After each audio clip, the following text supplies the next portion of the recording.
उस जमाने में बताते हैं कि उस समुद्र में ना तो किसी का मकान था, ना किसी का घर था, ना कोई गांव था, ना कोई शहर था। ये बिल्कुल एक बंजर जमीन था कि जिधर में महाभारत का युद्ध लड़ा गया था। आज हम जिस पवित्र भूमि पर आए हैं, दिव्य दृष्टि देकर अर्जुन को पूरे का पूरा ही ब्रह्मांड दिखा दिया था कि अर्जुन अब तो पूरा ब्रह्मांड देख सकता है, मैंने तेरे को दिव्य दृष्टि दे दिया है। आज प्रभु ऐसी कृपा, मेरे कोई बीमारी नहीं है, किसी की दवाई नहीं खाई, किसी अफरेज नहीं है, कोई मतलब नहीं है। आस्था बहुत बढ़िया, मन से मानो सब कुछ है, ना मानो कुछ नहीं है। आजकल क्या है 90% है कि सेल्फी खींच ली, ये खींच लिया और कुछ नहीं है। अरे आस्था से सिर्फ 2 मिनट इनका ध्यान को सब कुछ है।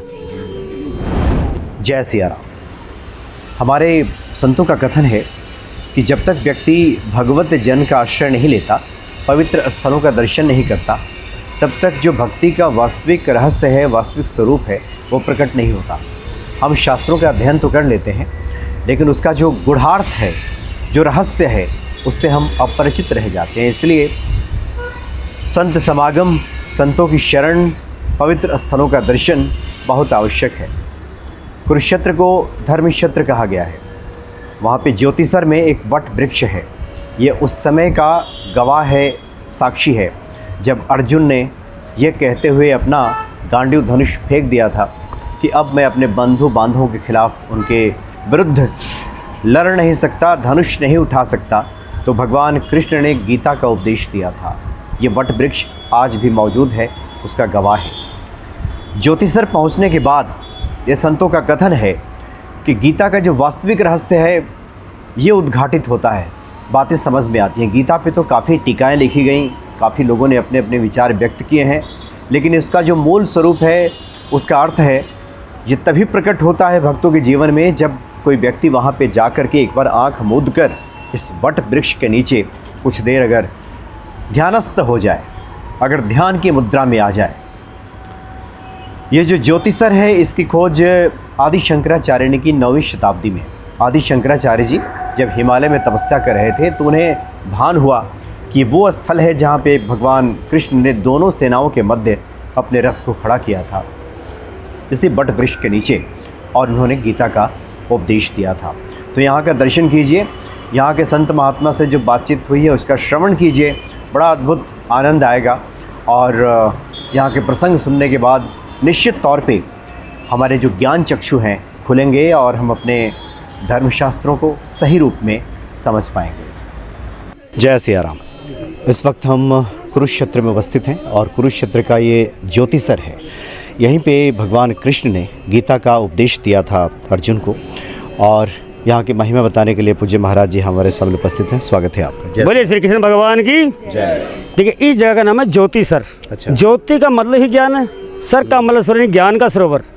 ये ज्योतिसर जो है सरस्वती नदी किनारे बसा हुआ है। अच्छा। द्वापर टाइम में या कुछ भी नहीं था, सिर्फ आधा किलोमीटर पे सरस्वती नदी वास करती थी। महाराज जी, जो अर्जुन ने कहा था भगवान कृष्ण से कि आप मुझे दोनों सेनाओं के मध्य में ले चलें, तो ये मध्य स्थल वही है? यही मध्य स्थल है, गीता का जन्मस्थली यही है, क्योंकि ये दोनों सेना बीच है। अच्छा। जहाँ अर्जुन मोहग्रस्त हो गया, अभी मेरे गुरु हैं, मेरे पितामह थे, मैं युद्ध नहीं करूंगा, तभी इसी जगह पे भगवान श्री कृष्ण ने सेनाओं के मध्य में यहीं पे भगवान कृष्ण ने रथ खड़ा किया था अपना, बल्कि लिखा है गीता उपदेश स्थल। अच्छा। और इस वट वृक्ष का क्या ये ऐसा है, महाभारत के आज से 5159 वर्ष पहले हुआ है। अच्छा। उस समय किसी ने मालूम कहाँ क्या हुआ। ये लगभग 2500 साल पहले कांची पीठ से आते हुए गुरु आदि शंकराचार्य यहाँ आए, उन्होंने ध्यान लगाया, उन्होंने बताया कि वो अक्षर से भगवान ने गीता ज्ञान दिया है। ये उनकी प्रमाणिकता है। जी जी। यानी 8वीं शताब्दी में शंकराचार्य जी हिमालय से आए और उन्होंने बताया कि ये वो स्थल है जहाँ पे भगवान कृष्ण ने गीता का ज्ञान दिया है, और यही वो स्थल है जहाँ पे मध्य में लाकर खड़ा किया। अच्छा, वट वृक्ष, ये क्या ये पहले से कुछ संबंध इसका रहा है? ये सर सब पहले से है सर। ये 95 में ये 3-4 देखे ना आप। हाँ। ये ऐसे थे, ये जुड़वा। अच्छा। तो पीछे क्या हुआ था कि मैं पक्षी बहुत बैठते थे, वो गंदगी करते, उसकी वजह जाल डालना शुरू कर दिया। और जाल वाला क्या करता है, इसकी कटिंग करके ना छोटा बना देता है। अच्छा। तो ये पक्का था, अभी 5-6 सालों में कच्चा हुआ है। कितनी जड़ लग गई इसकी, इसको दोबारा जिंदगी मिल गई। अच्छा। जी जी। मतलब इसकी जगह इसको बोलते हैं जटाधारी।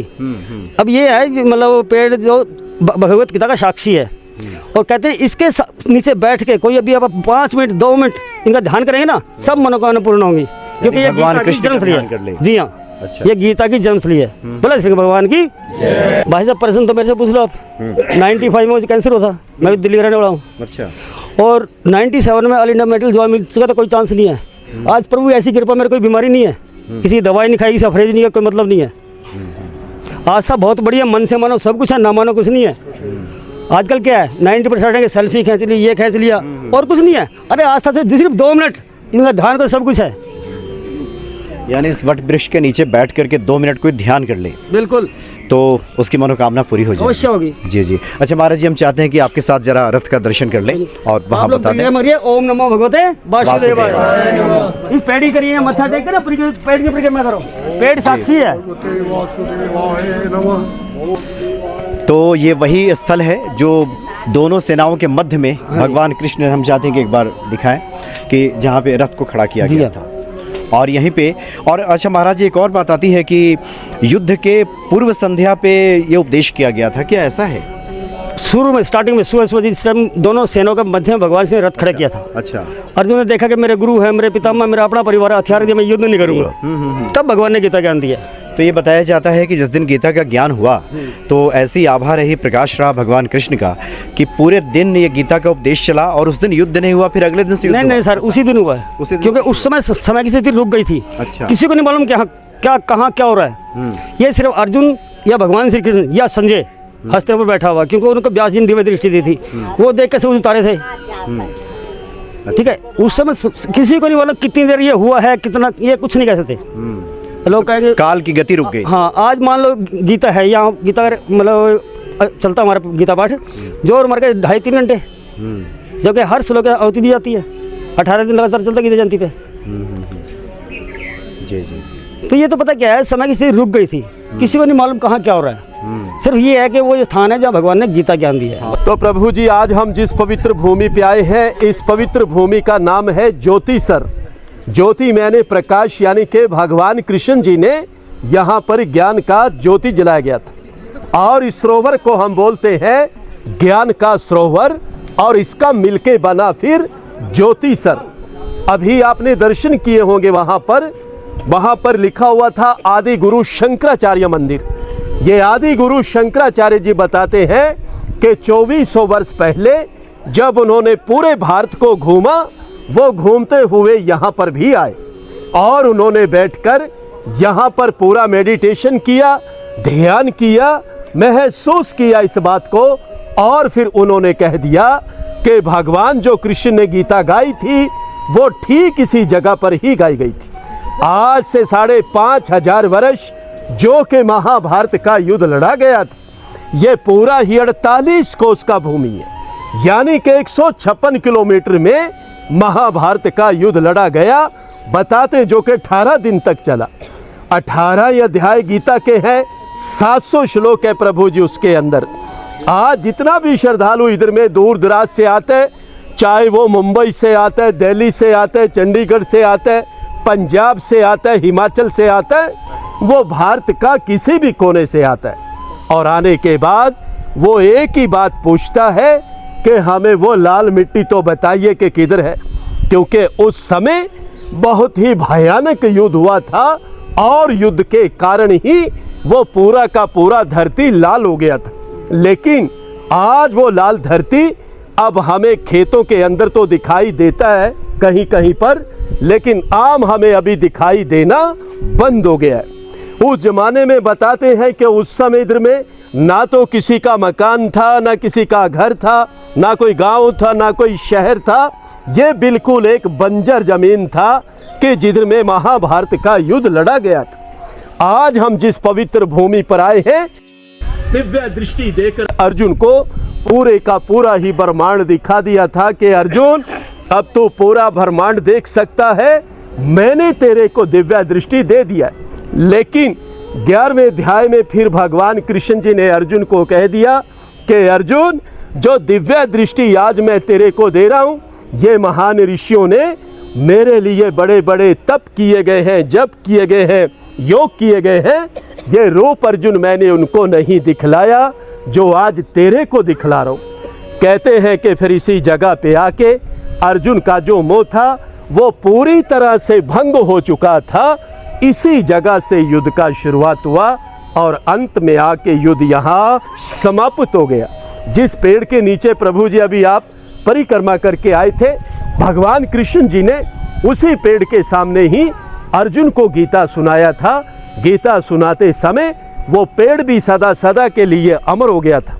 बहुत सारे श्रद्धालु आते हैं, पेड़ को नमस्कार करते हैं और जो उनकी मनोकामनाएं होती है वो इधर से पूर्ण किया जाता है। प्रभु जी, उसमें एक मंत्र बोला जाता है, ओम नमो भगवते वासुदेवाय, या प्रभु जी हम कृष्णा कृष्णा भी बोल सकते हैं। इसी प्रकार से ये जो विराट रूप की मूर्ति को हम देख रहे हैं यहाँ बैठकर, ये अष्ट धातु का मूर्ति बनाया गया है। इसकी जो लंबाई है वो 41 फुट के करीब है। इसका जो वजन है वो 40 टन के करीब है। इसको बनाने में प्रभु जी 3 वर्ष लगे, जो कि नोएडा दिल्ली से बन के यहाँ पर इस मूर्ति को लगाया गया। अभी इस मूर्ति को यहाँ पे लगे हुए 2 वर्ष हो चुके हैं। जिस कलाकार ने इसको बनाया है उनका नाम है राम सुतार। हम यूट्यूब पे भी रिसर्च करेंगे तो भाई साहब का एकदम से नाम आ जाएगा। सबसे पहले जो इधर वाला फेस है वो भगवान परशुराम जी का है, फिर हनुमान जी का है, फिर है ग्रीव, ब्रह्मा जी हैं, भगवान कृष्ण जी हैं, शंकर जी हैं, गणेशा है, नरसिंह है और लास्ट में राजा बलि है। और 10वां जो अवतार माना गया है वो शेषनाग के रूप में भी प्रभु जी माना जाता है, विष्णु के रूप में भी माना जाता है। प्रभु जी, आप जाते समय चाहेंगे तो आप विराट रूप का भी परिक्रमा कर सकते हैं। प्रभु जी, ऐसा इधर का जानकारी है। आप अपनी तरफ से इस सेवक को जो भी अपनी तरफ से सेवा देना चाहेंगे प्रभु जी, आप इस सेवक को सेवा दे सकते हैं। सुनने के लिए, समय के लिए आप सभी का बहुत बहुत धन्यवाद। बोलिए कृष्ण भगवान की, भारत माता की, आज के आनंद की बहुत बहुत धन्यवाद।